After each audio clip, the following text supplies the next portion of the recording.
what's your thoughts on the creator economy? A lot of people are saying that it's like a recession for creators, and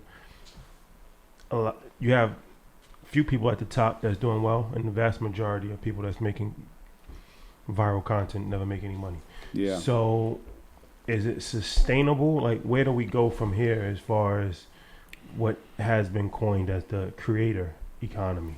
Yeah. I think, a lot of people flooded the zone, right? So there's a dearth of creators out there.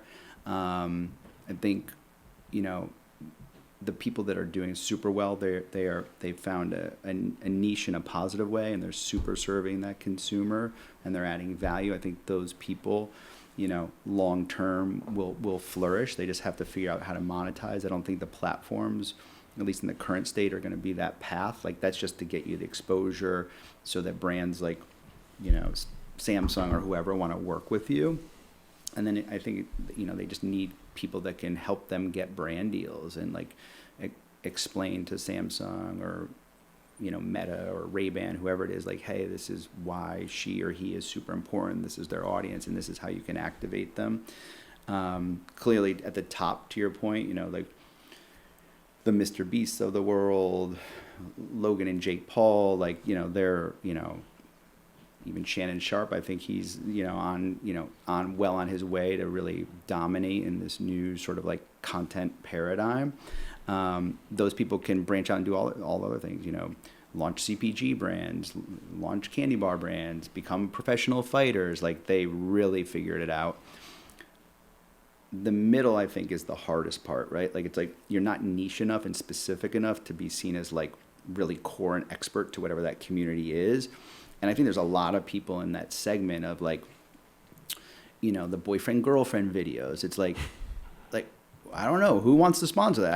I can't figure out, like, what's the value proposition? Like, how do you monetize that? Like, do you feel like it's too much content? 'Cause I was just thinking about, like, even, previously you had sports and you had news, and then you had like movies and stuff. Right now you have sports, you have news, you have movies, but you have 24-hour content that's being produced on Instagram, TikTok, and YouTube. It's an unprecedented time in human history, if you really think about it, right? It's very democratic. It's like a hurricane of content daily, right? Is this oversaturating the media market to where it's devaluing real, actual, valuable content? Doesn't even mean anything anymore?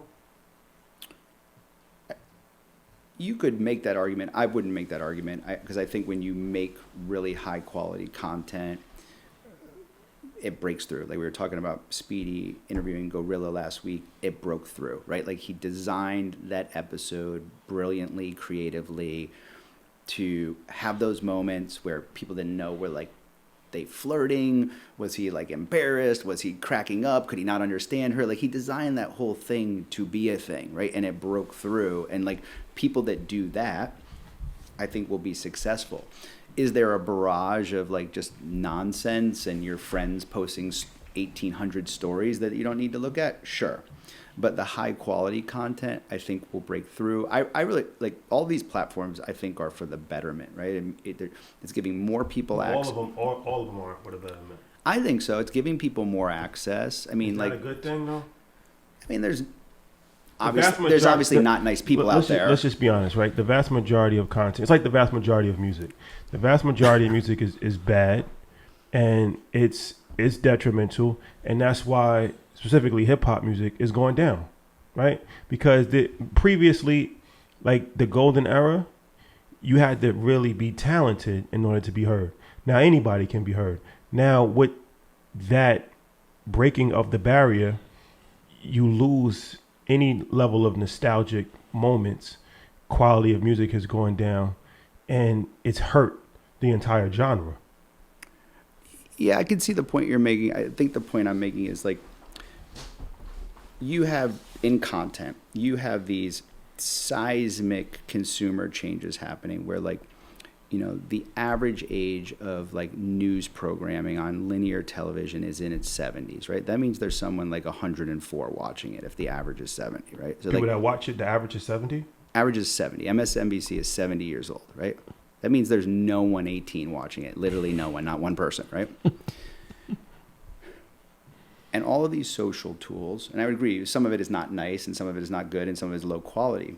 But there are a lot of people that wouldn't get the opportunity to create content and break through with, there's such a reduction in friction that they can have the opportunity to break through. And I do concur with your point that it is important that it is high quality, it's premium, it's scheduled, that it's done in a methodical way. I do think that's more valuable, it's more trustworthy. I think brands matter. Like, I don't agree in this like, Jason Calacanis and Chamath Palihapitiya that like citizen journalism is like gonna be the thing. Like, no, you guys are just all riding Elon's, like wave, right? Like, it's not true. Like citizen journalism, yeah, maybe it's part of it, but like I want journalists I can trust, right? I want people with ethics. Can you trust any journalist? Can you trust anyone? But that brings up a point. I think no, but I think Yeah. honestly, there are journalists, and the journalists I've worked with, that they have boundaries. Like, they will quit out of principle. They will not do things out of principle. I think there are people that like, there's certainly people that the other way, right? That they will trade you access to a famous musician to give them a favorable whatever, right? Because they want that access. But then there's journalists that are hypercritical, right? And they won't bend those things. So I think, I do think the critical journalists are super important. I don't want to just see like, flattery of people. Like, the podcast, I think it's called like Founders or Acquired, one of them, and they like bring business people on. But there's no critique. It's just like they're just lathering them with how great they are. It's like, well, it's not journalism. That's just, it's just a hype piece. It's just a biopic in an audio format. So, and that theme, how do you stay youthful when it comes to content creation, right? You have Speedy be at a certain point, and Speedy's great. There's going to be a demographic. The younger one, yeah. Right? So like, but even Speedy pushes us. He does. I think he's amazing. Yeah, but Speedy is critical of us around like, who's the next? Yeah, or hey guys, how come you're crushing it on Reels, but TikTok's not doing as well? You got to go in there and tinker with it, and then he'll be like, hey, you're killing it in TikTok, but why are you killing it in Shorts? Like, he's honest about that. And I would say all the people that are sort of on the content side, they tend to be of that mid to late 20s cohort. They're very aware of that, and they are pushing that agenda. Like they're sometimes it's, makes us maybe be a little squirmish, but like they are pushing that. And I think it's right. You have to be obsessed with the youth or you're going to lose it. Does it get to a point where it's you're seeing talent and they're like, wait, that's the person. Can we build around that person? Sure. Like, are you guys familiar with, she's new, Jillian, she's a new on-air anchor for us on Complex News. She's pretty new, like in the last couple of months, but discovered her totally organically. She was a producer behind the camera. Cornell, who used to be our head of video, he now works with Kendrick at PG Lang. He's like the president of PG Lang. Mm-hmm. And he hit us up, hey, we're doing the pop out. We're doing this music video in Compton. She happened to be home in Compton, got her friend to hold the camera, right? They'd never been on camera before, does this content. It does like first day, 10 million views. Second day, 20 million views, whatever, right? Like she did like a ton of content. And we were like, oh, wow, you're a star. Like we need to get you in front of the camera instead of back of the camera. And we need to, help you hone and sharpen your skills. But we're constantly, Ari and Noah are constantly looking to find and develop new creators and on-screen talent. And like Utel, who's another one of our on-screen talent, like Cornell got him out of like Flight Club. He went into Flight Club and the kid was like just pitching him hard on like whatever the shoes were. And he's like, do you want to do like a screen test? And then like, You know, he's been with us for the last 3-4 years now.